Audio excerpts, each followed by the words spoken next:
चाह रहा था कि उस वक्त फिर उतनी भगदड़ में जब वो टूटा तो मस्जिद के अंदर जो रामलला माना जो विवादित ढांचे के अंदर जो रामलला विराजे थे, फिर उन्हें कहाँ लेके गए, कैसे देखिए, लेके गए? एक कार सेवक ने जो उरई के थे, नाम नहीं बताऊंगा जी, उन्होंने गोदी में रामलला को ले लिया और सिंहासन भी कुछ लोगों ने बाहर निकाल लिया था।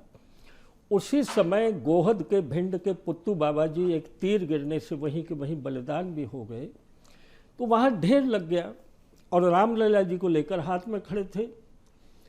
तो आचार्य धर्मेंद्र जी ने वहाँ से अपील की मंच से, क्योंकि ईंट जब गिर रही थी तो कार सेवक गुस्सा में बाबर के पत्थर समझकर जूते मार रहे थे।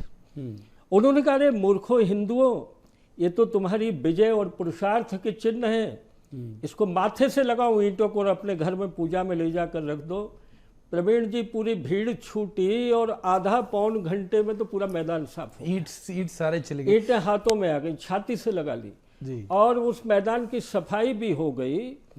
क्या करिश्मा हुआ, प्रभु की लीला है कि कहीं से ईंटें भी आ गई, चबूतरा बन गया और एक नीले रंग की त्रिपाल मेरे प्रभु के ऊपर लगा दी और संगमरमर के सिंहासन पर मेरे रामलला जी विराजमान हो गए। एक जो अभी के दर्शक, जैसे कहा पवैया साहब ने, मैं सहमत हूं, एक नई पीढ़ी, एक पीढ़ी, बात की पीढ़ी बदल गई, अगर मैं कहूं तो गलत नहीं होगा, उसके बाद से उन्हें वो भव्यता दिखेगी, वो दिव्यता दिखेगी, प्रधानमंत्री जी के शब्दों में वो नव्यता दिखेगी जो अभी है अयोध्या में रामलला के मंदिर में।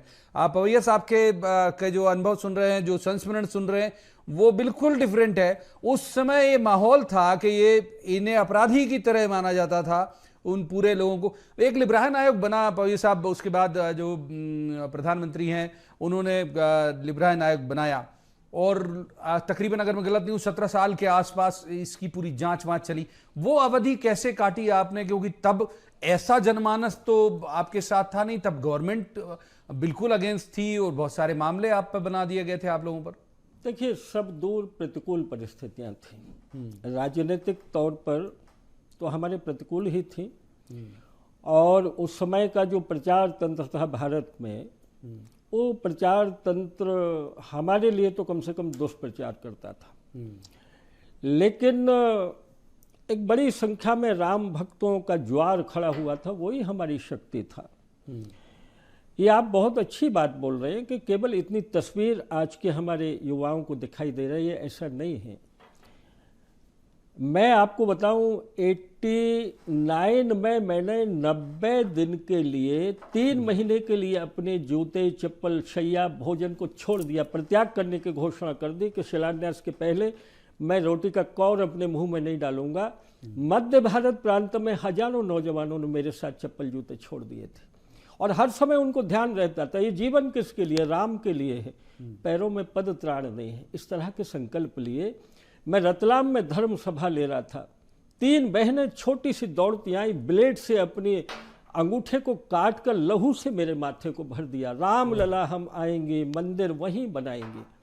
बाबूलाल कंडक्टर धार के हुआ करते थे, सागर कार सेवा के लिए जा रहे थे, पत्नी के साथ सागर से होते हुए दुर्घटना हुई, हमीदिया में भर्ती हुए, उनकी मृत्यु हो गई। उनको रवाना करने के लिए हमारे पदाधिकारी हमीदिया में आए। आप कल्पना करते हैं, उस विधवा ने अपने पति के शव को गोदी में रखकर नारा लगाया, जब वो मेटाडोर चलने को हुई, रामलला में आऊंगी, मंदिर वहीं बनाऊंगी। बड़ी बात। जो कार सेवक जौनपुर पहुंच गए, खरगोन के गुप्त वाहिनी के, वहां कर्फ्यू लगा दिया। वहां की माताओं ने कहा कि कायरों की तरह भीतर क्यों हो, चलो कर्फ्यू तोड़ो। और उन्होंने अपने माथे पर भगवा बांधकर जौनपुर की बहनों ने नारा लगाया, अपना अपना लाल गंवा दो, मंदिर का निर्माण करा दो। अपनी आंखों का नूर खोकर, अपने सिंदूर को खोकर भी राम मंदिर की कल्पना करे, ऐसा भारत खड़ा हुआ था उस समय, जिसके कारण आज हम मंदिर का दर्शन कर पा रहे हैं।